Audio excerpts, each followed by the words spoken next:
Good morning. Have a wonderful day. ప్రియ సహోదరి సహోదరుడా, చాలాసార్లు మన తలంపులు, మన ఆలోచనలు మనం అనుకుంటాం మనకన్నీ తెలుసు, నేను అనుకున్నదే కరెక్ట్, నాకంటే మించిన వాళ్ళు ఇంకెవరు లేరు, నాకంటే ఎక్కువగా ఆలోచించే వాళ్ళు ఎవరు లేరని అనుకుంటూ ఉంటాము. మన తలంపులు ఎప్పుడు కూడా ఒక పరిమితి కలవి, అంటే వాటికి ఒక ఒక సరిహద్దు ఉంది. మనం బియాండ్గా థింక్ చేయలేము. మన ఊహకు మించిన కార్యాలు ఇంకా ఎన్నో ప్రపంచంలో ఉన్నాయి. వాటన్నిటిని మనం చూడం, కానీ మన పరిస్థితికి తగ్గట్టు, మన పరిమితికి తగ్గట్టే మనము కొన్ని విషయాలను చూస్తూ ఉంటాము. అవే మనకు అన్నీ తెలుసు అని మనం అనుకుంటూ ఉంటాము. అయితే దేవుని వాక్యం చెప్తా ఉంది, మన తలంపుల కంటే దేవుని తలంపులు చాలా ఉన్నతమైనవి అని.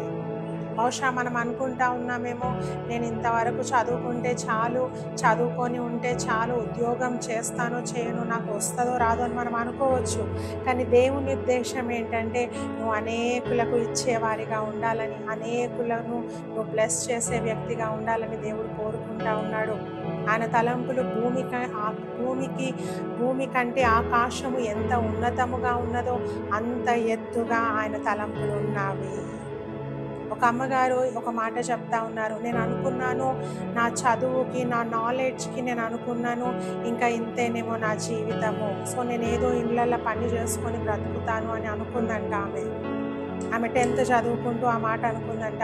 ఆ ఇంట్లో అంట్లు తోముకొనైనా నేను బ్రతుకుతాను, ఇంకా నాకేమొస్తుంది నా నాలెడ్జ్కి అనుకుందంట.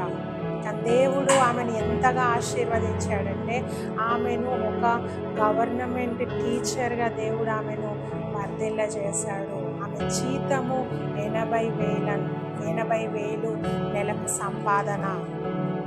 అమ్మగారు మంచి సాక్ష్యం చెప్తా ఉంది, నేను అనుకున్నాను ఆ ఇంట్లో పని చేసుకొని బ్రతకాలని, కానీ దేవుడు నా పట్ల కలిగి ఉన్న ప్రణాళిక ఏంటంటే నేను 10 మందికి చదువు చెప్పాలని. హల్లెలూయా. ఈరోజు అదే దేవుడు, నేటికి సజీవుడైన దేవుడు, ఆయన మన నుండి కూడా అదే కోరుకుంటా ఉన్నాడు. నీ తలంపుల కంటే నా తలంపులు ఉన్నతమైనవని దేవుడు చెప్తా ఉన్నాడు.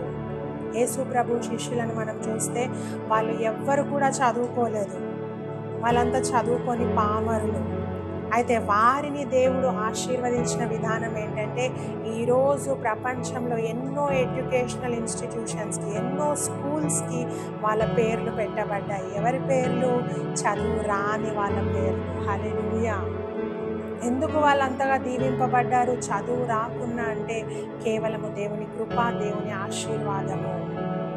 సో ఈరోజు ప్రియ సహోదరి సహోదరుడా, నువ్వు దేవుని యొద్దు తగ్గింపు మనసుతో నువ్వు జీవిస్తే, నిన్ను నువ్వు తగ్గించుకొని ఆయన నామాన్ని నువ్వు ఘనపరిచే వ్యక్తిగా ఉంటే, దేవుని తలంపులు నీ తలంపుల కంటే 100% క్రోర్స్ అనుకోండి, ఇంకా మనం లెక్కించలేనంత పర్సంటేజ్లో దేవుడు మనల్ని ఆశీర్వదిస్తాడు.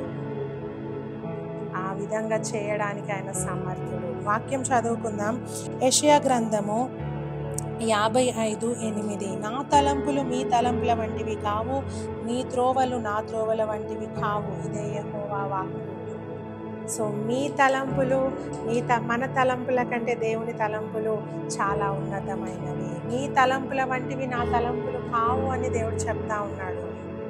మీరు ఊహించేది ఇంతే, మీరు ఆలోచించేది ఇంతే, కానీ నేను ఊహించేది బియాండ్ యువర్ ఇమాజినేషన్. నీ ఊహకు మించినది.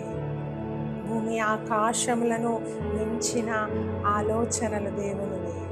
సో ఆయన ఆలోచనలు నీ లైఫ్లో నెరవేర్చబడాలంటే, నువ్వు గొప్పగా బ్లెస్ కావాలంటే, అనేకులకు నువ్వు ఒక బ్లెస్సింగ్గా ఉండాలంటే, దేవుని సన్నిధిలో తగ్గించుకోండి.